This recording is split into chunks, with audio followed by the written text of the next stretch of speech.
নিশ্চিত ওই লাল রত্ন এই জঙ্গলের কোথাও এসে পড়েছে। এরপর মণিমালা জলপরি নিজের রূপ বদল করে নদী থেকে উঠে জঙ্গলের পথে খুঁজতে থাকে।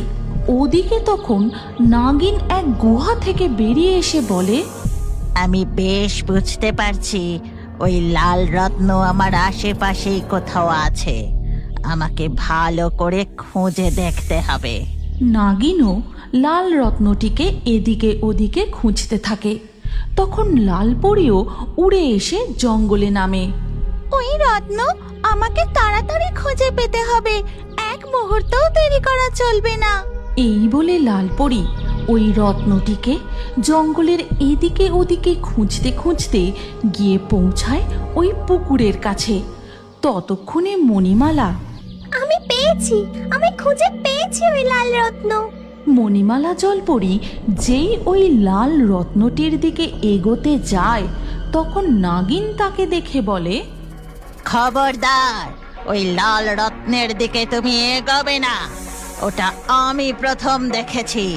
ওই লাল রত্ন শুধুই নাগলোকের হবে। এই কথা শুনে পাশ থেকে লালপরি বলে, ওই লাল রত্ন শুধু পরি রাজ্যের হবে। আমি ওই রত্ন প্রথমে দেখেছি, ওটা আমি নেব। এই অমূল্য লাল রত্ন শুধু জলরাজ্যের হবে। আমি এটা প্রথম দেখেছি, তাই আমি এটা নেব। এই কথা বলে যেই মণিমালা জলপরি লাল রত্নটির দিকে এগোয় তখনই নাগিন রত্নটির দিকে তার মুখ দিয়ে বিষ ছোড়ে।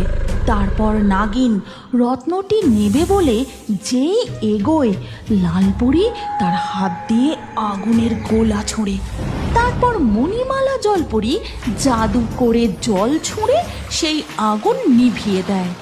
ওই মণি শুধু আমি নেব। স্তব্ধ হও।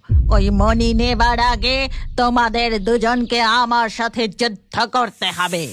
তিনজনের মধ্যে যে যুদ্ধে জয়ী হবে সেই এই মহাশক্তিশালী লাল রত্ন বিজয় লাভ করবে।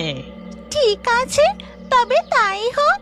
এই কথা বলে তিনজনে যুদ্ধ শুরু করতে যাবে ঠিক তখনই প্রতিমা পুকুরের খোঁজে সেই দিকেই আসতে থাকে। আর প্রতিমার পায়ের শব্দ পেতেই মনে হয় এই দিকে কেউ আসছে। আমাদের এক্ষুনি লুকিয়ে পড়তে হবে। নাগিন, লালপরি ও মণিমালা জলপরি গাছের আড়ালে লুকিয়ে পড়ে। আর সেখানে প্রতিমা পুকুরের পাড়ে সেই লাল রত্নটিকে জ্বলজ্বল করতে দেখতে পায়। ও মা, কি সুন্দর! কত